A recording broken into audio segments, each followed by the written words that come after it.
Lola and Bella. A book group, huh? One thing they never tell you about witness protection is this. You're obliged to stay there. They put you in a fancy apartment, all expenses paid. Of course you're going to stay there. Trouble is, you have to put up with the neighbours, and in my case, it means I have to put up with Lola next door. Fucking Lola. Anything I attempt to do in order to make my new fake self seem interesting or relevant is something that Lola already did, but better. You've met a Lola, haven't you? I tell her I've been collecting seashells. She laughs and tells me about the time she won a giant conch shell off Sting in a game of poker. I tell her I might learn to play harmonica. She tells me how she gave the infant Bob Dylan his first harmonica. Of course, it's all unprovable and almost certainly fake, but I think she just enjoys bumming me out. So when she sees the sign up for a book group that wants new members and says that reading doesn't interest her, I seize my chance for some Lola-free fun. It's apparently the sort of book group that you need to apply to join. That's a red flag in my book, but the Lola situation has driven me to suspend my usual rules. I get the laptop out to compose my email. What tone do I use? I can't come across too needy, but I have to make them want me. No, I have to make them need me. I decide to lie. Who would ever find out? That's the other beauty of witness protection. My cover story is unbreakable. I tried a few times, which is against the rules, obviously. This chick, Bella, she left just enough of a breadcrumb trail to be believable, but crucially, absolutely nothing exists that you could pull apart. She was in Spain, and then she was in Brighton, and now here she is in Antibes. She doesn't do social media, and she lives off a trust fund from her aunt. She's a dull, middle-aged woman, and why on earth would you want to look any closer than that? Hell, I believe in her myself, which is very much part of my current problem. Bella needs to get a fucking life. I tell a whole pack of lies in my application. I say that I ran a book group back in Brighton. I get carried away with the details. We had author visits. We had a slot on local radio to review books for listeners. We ran a short story competition and I recruited local librarians to judge it. I get accepted. Of course I do. Then I have to go to a book meeting. It's fine, I didn't read the book, but I'm a fast learner. I watched a TV adaptation to get the gist of the story. Talking about this stuff's got to be pretty easy, no? I grab a bottle of wine and head to the community room in this fancy complex. Who's the first face I recognise? Lola. There's fuckery occurring here, I can smell it. I should turn on my heel, but I'm not the one who's here under false pretences. Well, I am obviously, but I want to see what Lola's up to. There's a chairwoman. She's one of those elegant women you can't put an age to. She could be anywhere between 40 or 70. Antibes is full of them. Her name is Camille. Welcome everybody to the English Book Club, a light-hearted and fun social group. The way she says it, you know it couldn't be further from the truth. This is a group where you will be judged and then socially ostracised if you're found lacking. Has Lola brought me here as her sacrificial fucking lamb? If I make a spectacular fool of myself, she's got a free pass. As soon as the thought enters my mind, I know it's the right one. I narrow my eyes and look at Lola, but she looks away. How to play this? One thing I know for sure, half-assing my approach will result in a win for Lola. My previous plan was to nod, smile and reword other people's comments in an attempt to fit in. That will not do. Camille kicks off. Pride and Prejudice. You've all read the book. I invite your comments and observations. She smiles like a cat that's cornered a mouse and looks around the room. I stand and regard everyone.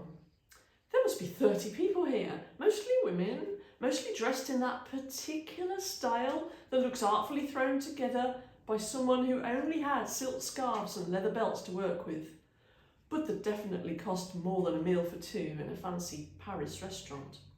I need to meet them head on, charge in like some sort of literary juggernaut. I lift my chin and my voice comes straight from my diaphragm.